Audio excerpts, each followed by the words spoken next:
Welcome to Webline. कहानी की शुरुआत में हम सेंग्यू नाम की एक लड़की को देखते हैं।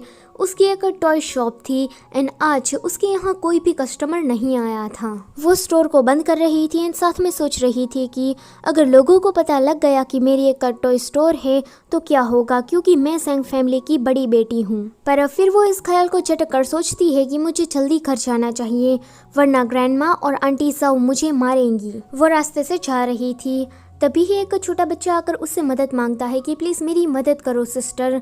तो वो देखती है कि कुछ लोग इस छोटे से लड़के के पीछे पड़े हैं। एक गुंडा कहता है कि ए छोटे बदमाश, तुम्हारा जो वो बॉडीगार्ड है ना के आज तो वो मर ही जाएगा। अगर तुम मेरे पास आ जाते हो तो शायद वो बच भी सकता है, तो जल्दी से मेरे पास आ जाओ। ये दोनों चुप थे।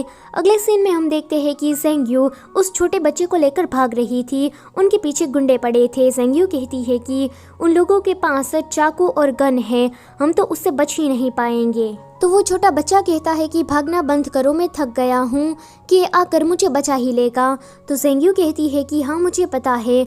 तो वो छोटा बच्चा कहता है कि जब तक के यहाँ पर आता है क्यों ना हम इन गुंडों से फाइट करें। तो सेंग्यू कहती है कि हम नहीं कर सकते, वो गुंडे बहुत सारे हैं, क्यों ना हम लोग यहाँ पर कहीं छुप जाए। आगे वो गुंडे उसी जगह पर आ जाते हैं। सेंग्यू उस छोटे बच्चे को लेकर छुपी हुई थी। एक गुंडे की नज़र उनकी ओर जाती है तो वो पर्दा हटाकर कहता है कि पकड़ लिया। वो उससे हार्म करने के लिए जा रहा था, पर तभी ही कहानी का मेन लीड आ जाता है एंड वो कहता है कि उसे टच मत करो। उसे देखकर सारे गुंडे वहाँ से भाग जाते हैं। आगे मेन लीड उस छोटे बच्चे से पूछता है कि अनुवो क्या तुम ठीक हो। तो वो छोटा बच्चा कहता है कि डैडी। अब मेल लीड सेंग्यू से पूछता है कि आज तुमने मेरे बेटे की जान बचाई है, तो क्या मैं तुम्हारा नाम जान सकता हूँ। तो सेंग्यू कहती है कि मेरा नाम है सेंग्यू।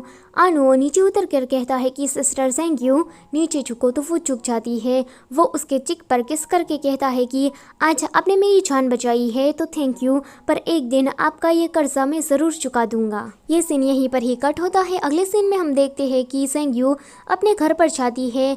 वो सोच रही थी कि आज तो मुझे खाना भी नहीं मिलेगा और मार पड़ेगी, पर मैं क्या कर सकती हूँ, इस घर के अलावा मेरे पास और कोई जाने का रास्ता ही नहीं है। जैसे ही सेंग्यू घर में एंटर होती है तो उसके डैड एक प्लेट फेंक कर कहते हैं कि इडियट, इतनी रात गए तुम कर क्या रही थी? तुम सेंग फैमिली की बड़ी बेटी हो तो अपनी इज्जत का थोड़ा इल्तियास तो करती।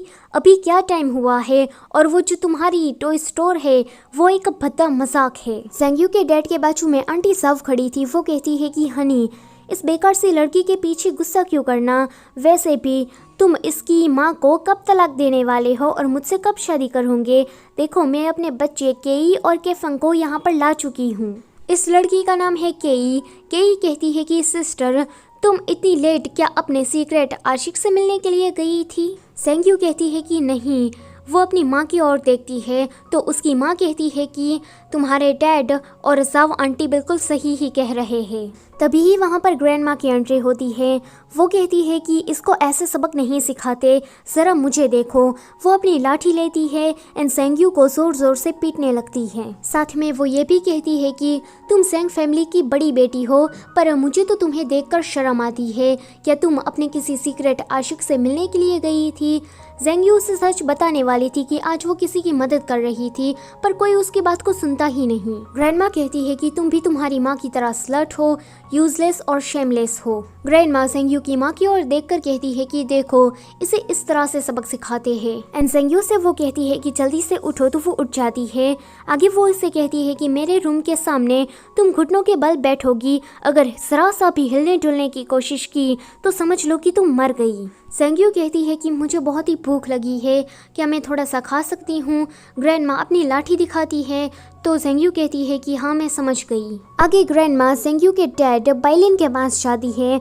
वो कहती है कि बाइलिन तुमने कैसी लड़की से शादी की है? वो औरत एक बेटा भी पैदा नहीं कर सकती, वो औरत भी इसी लड़की की तरह एक स्लट है। मैं तो कहती हूँ कि उसे धक्के मारकर बाहर कर देना चाहिए, उसे डाइवोर्स ले लेना चाहिए, पर अब तो बहुत देर हो गई है। अगर तुम उसे डाइवोर्स लेते हो तो समाज में तुम्हारी ही बदनामी होगी। तो बाइलिन कहता है कि हाँ माँ, आपने तो बिल्कुल ठीक कहा। आगे ये सारे लोग रेस्ट करने के लिए चले जाते हैं। सेंग्यो अपनी माँ को बुलाती है पर उसकी माँ कहती है कि देखा, कितनी बुरी बात है कि तुम एक फीमेल हो। वो यहाँ पर ऐसा इसलिए कहती है क्योंकि सेंग्यो एक लड़की है एंड उसकी असली माँ एक बेटा पैदा नहीं कर सकती। सारे लोग वहाँ से चले जाते हैं। सेंग्यो अभी घुटनों के बल बैठी थी। वो अपने मन में सोचती है कि कोई भी मुझ पर यकीन क्यों नहीं कर रहा। क्या मेरी ज़िंदगी ऐसे ही चलती रहेगी? कौन मुझे इस नर्क से बचाएगा? तभी ही हमें कहानी का मेन लीड दिखाया जाता है। आज का चैप्टर 1 होता है यहीं पर ही ख़त्म। आई होप कि आपको ये स्टोरी अच्छी लग रही होगी। अगर अच्छी लग रही है तो प्लीज़ इस वीडियो को लाइक कर देना और चैनल पर नए हो तो प्लीज़ उसे सब्सक्राइब भी कर देना। Thank you for watching.